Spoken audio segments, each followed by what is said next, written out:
After decades in the movies, one of the most recognizable faces in Hollywood, two-time Oscar winner Tom Hanks, is set to make his Broadway debut. You know, if someone had said to me, start growing your mustache in November, I would have started growing my mustache in November.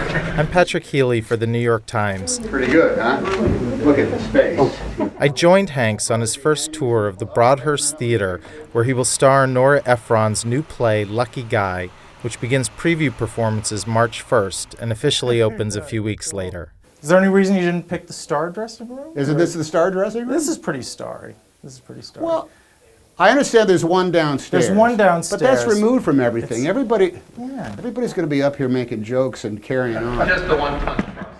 Lucky Guy is the story of Mike McAlery, a legendary New York City cop reporter, and set in the 1980s and 90s. I don't want to sound like ridiculous, but it's as much fun as it ever is doing. There's nothing like doing a show, being in a play, and it's as much fun as it has ever been. Now the stakes are things that wake me up every now and again at 2:30 in the morning and make me pace around the bedroom. I'm just going to ask you about those. So for you, what are those stakes like? Who was it that said about actors that we're all tightrope walkers? You know, You are working without a net.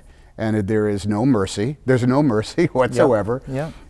It's not a process in which you can win people over by any way other than telling a compelling story. Directed by Tony Award winner George C. Wolfe, Lucky Guy is the last play written by Nora Ephron before her death in 2012.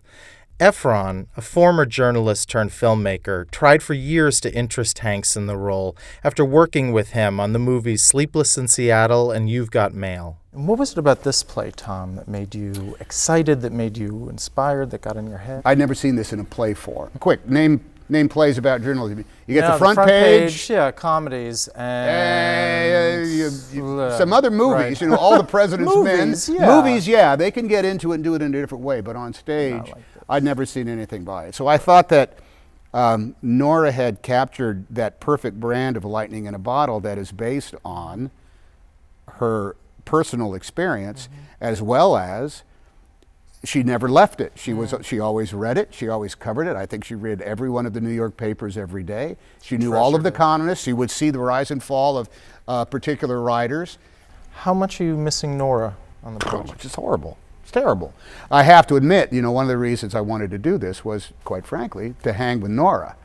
Unfortunately, I have to settle for second place. I'm hanging with the essence of Nora, and I would probably just say her sensibility as opposed to Nora herself.